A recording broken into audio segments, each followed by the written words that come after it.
Am I the a-hole for refusing to let my mother-in-law redecorate our nursery?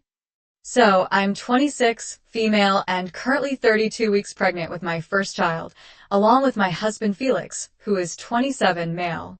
Things have been going well, and one of the great things is that Felix is a builder, so everything with the nursery went pretty smoothly and quickly. We agreed at the start on what kind of vibe we wanted to go with, and it's pretty much already done. We figured we should get it sorted as soon as possible, so it wasn't another thing to worry about later. My mother-in-law has always been a bit of a nightmare, but she's been better since the news that I'm pregnant, though not without issue. For example, she told me that I should lose some weight and that it wasn't healthy for me or the baby. She knows that I used to struggle with anorexia, and I'm not any sort of unhealthy weight.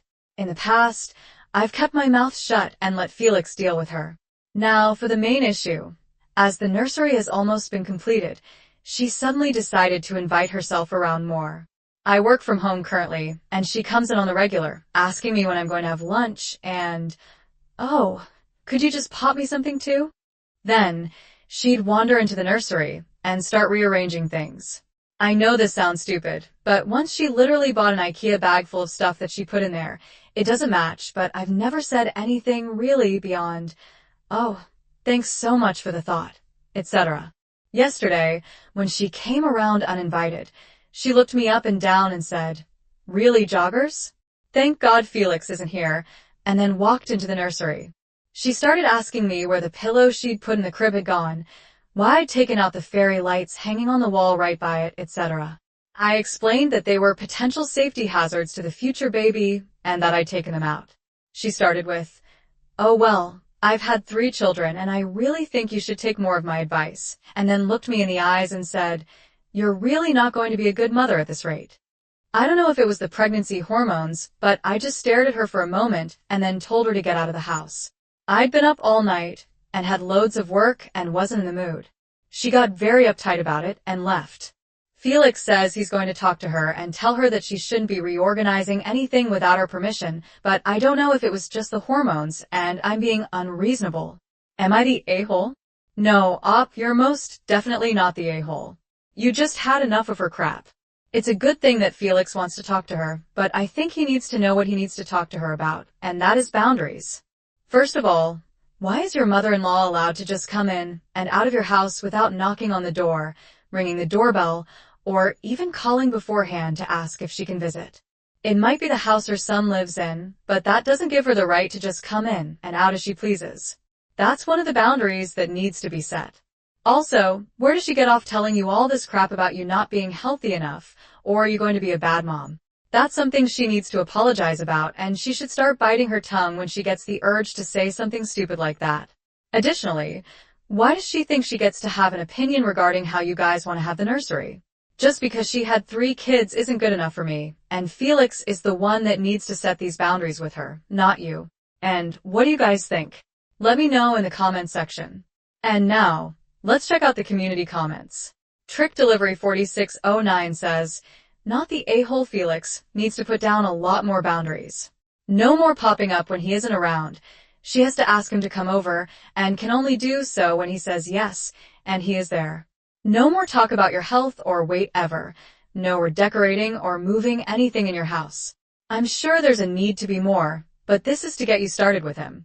He needs to protect you and your child." Andis May says, "Not the a-hole Felix needs to shut this down like yesterday. She's being openly disrespectful to you. She can no longer come over uninvited. She needs to call and schedule a visit like everyone else. Also, if she has a key to your home, change the locks. No more bringing unwanted items for the baby. While you appreciate the thought, you and Felix want to prepare the baby's room the way you want it. This is your baby.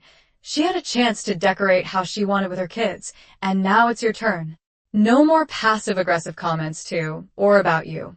If this isn't shut down, she will continue this around your child. She will talk badly about you around or to your child, which is disrespectful to you and should immediately be stopped. Actions of consequences. If she breaks any boundary you and Felix have set, she won't see the baby for a specific amount of time. That could be days, weeks, months, or even a year, depending on how severe the boundary she broke was. You can even do it as follows. First offense, X days. Second, X months. Third, permanent. This is something you and Felix need to sit down now and talk about. This blatant disrespect needs to stop, and it needs to stop immediately. This can't continue, if for no other reason than your mental health. She knows you have an eating disorder and is deliberately using it against you. What is her end goal? For you to spiral so she can tell everyone you're an unfit mother? That sounds psychotic, and Temporary Analysis 55 says, what the F? Change the locks to your house if she has a key. Stop letting her come over whenever she wants, and make her leave the second she insults you. Zero tolerance for her crap is the only way. Your husband is married to you, not her. He needs to tell her to smarten up. Additional information from Ops comments. Sorry, I didn't add the context for when she commented on my weight. It's on me. Felix was an LAX. We were all in the kitchen together. He looked at her and said, "The F you talking about?" Then went back to making himself a cup of tea. LOL. And after this last incident, I called him and told him about it while he was at work. He said, "For F's sake, why is she such a..." So he is on my side. I'm going to have a longer talk with him about it later. Heart boundaries need to be set, and he needs to communicate them, not just because she'd listen to him more, but also because then I'm not the bad guy as much about her coming when she pleases. She gave me a key a while ago when Felix and I went on holiday so that she could come in to feed our cat. I didn't ask for it back, because neither of us foresaw this happening. I didn't feel like completely burning a bridge and blowing up at a woman who is literally going to be related to me by law for the rest of my life. Alright, so the community agrees that OP is not the able that Felix needs to lay down some boundaries, and OP let us know that Felix is totally on her side, and should not have a problem in the task of setting these boundaries. So now, let's move on to the update to see how this story ends. Felix and I sat down and had a conversation about how to manage his mother going forward. I told him everything that she had said to me, and he was adequately furious with her. He asked me exactly what I wanted done in the future, so that she'd understand where our boundaries are and follow them. I told him that I'd rather him speak to her alone at first, so that I wasn't immediately made out to be the bad guy. I acted on advice, and a locksmith has been called to change the locks on the house. Felix has also ordered a Ring doorbell from Amazon, with the assurance that I'll be able to put it in. He hates doing electronics, but you know how it is. I'll leave him to it, LOL. And then he called up his mother-in-law and organized a lunch date for today, so they could have a talk between themselves. He got back in the afternoon and, as he walked in the door, smiled at me and went, sorted. Then he characteristically went to go and make himself a cup of tea. I got a message a few minutes later from her, saying she was very sorry for what she had said to me, that she was in the wrong, only going to visit when invited, not going to go into the nursery anymore, and was going to respect the rules and boundaries that he and I set for our home life and for our child. She also added that she was sorry for the comments she'd made on my appearance. I'll believe it when I see it, but at least it's a good start. And we've all agreed to go for dinner at some point to talk about future expectations when the baby comes. I talked to Felix, and he said that she'd been offended at first, but didn't believe she'd done anything wrong. He also specifically said she hit with a spiel of, "Oh, I must be such an awful mother then," and he told me he'd told her, "It's not about that. It's about you disrespecting my wife, our child, and our home. If you continue, you're not going to dream of being able to see your grandchild." She was apparently, and unsurprisingly, sulky, and he told her to apologize. She said she would, and to her credit, she did. Thank you all for your advice about how to handle things going forward with the logs and everything. The amount of support was crazy, but I can't thank you all enough. I feel so much calmer about the situation. I don't know if she's going to stick to what she said going forwards, but at least boundaries have been set, and I know that Felix has my back. On a lighter note to end, I asked if he had anything he wanted to say to the people who had commented, and he said, "Can you add that photo of me in Florida?" Felix, that's not even slightly relevant. Shame. What do you want for tea? Thank you. Ops edit. I told Felix people wanted to see the photo, and he replied, "I know what the people want." Oh. I'll describe the photo and hopefully somewhat satiate the people. It was when we were in the Florida Keys, and he's sitting on a comically large yellow wooden beach chair, think 3 times the normal size. He's got relatively short, wavy, brown hair. He's holding up a red spade in one hand, and giving a thumbs up with the other. He has this stupidly big goofy grin on his face, having just finished making a sand castle, which is somewhat visible in the background, and had sat down to have a rest. Bless him. He also told me to add that he looks really fit, so do with that what you will. He made us frame it, and it's hanging up in the hallway. About my mother-in-law's apology, I get that she might not mean it, and it might start all over again, but it's still the little wins for me right now because the boundaries have been clearly communicated. It means she doesn't have a leg to stand on for excuses, even if she starts up again. I know that everything is going to be handled, and I don't have to stress too much about it. Thank you, smiley face. Well, I think this is a great update. You and Felix are on the same page. He's definitely got your back. And as you've said, the law has been laid, so she doesn't have any wiggle room. Here's wishing you both the best in the future. Thanks so much for sharing, and take care.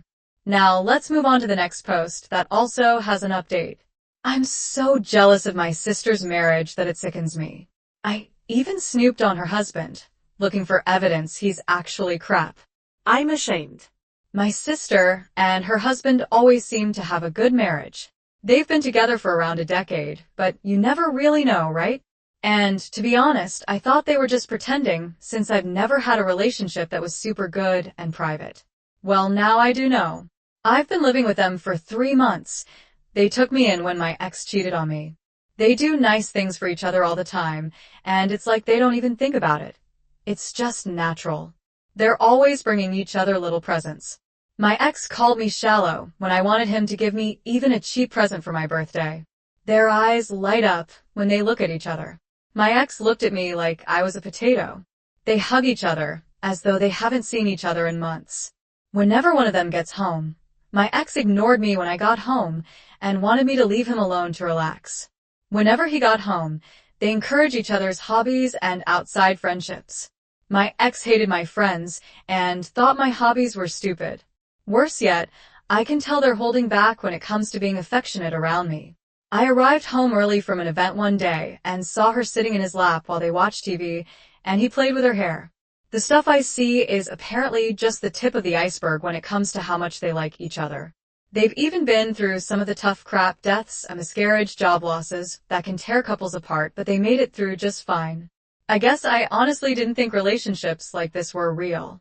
I thought it was Hallmark BS, and that all relationships are miserable, hard work once you get past the honeymoon stage. I couldn't believe it, so I snooped on her husband, Max. It turns out his private communications are fine. He had conversations with female friends, but they were only platonic, and he even talked about how much he loves my sister, Sandra. Anyway, I felt extremely guilty about snooping, so I confessed. They forgave me. My sister took me out for the day without Max and told me she'd been in crappy relationships before Max, which I already knew, and that she thinks they helped her learn how to spot red flags so that she'd be available when the right person for her finally came along. She's also gone to therapy for a long time and says it helped her learn how to make healthy relationship choices and be a good partner. Max and Sandra offered to pay for me to get therapy. My insurance isn't great, so that's nice. I just want to find something like what they have. There's a silver lining, though.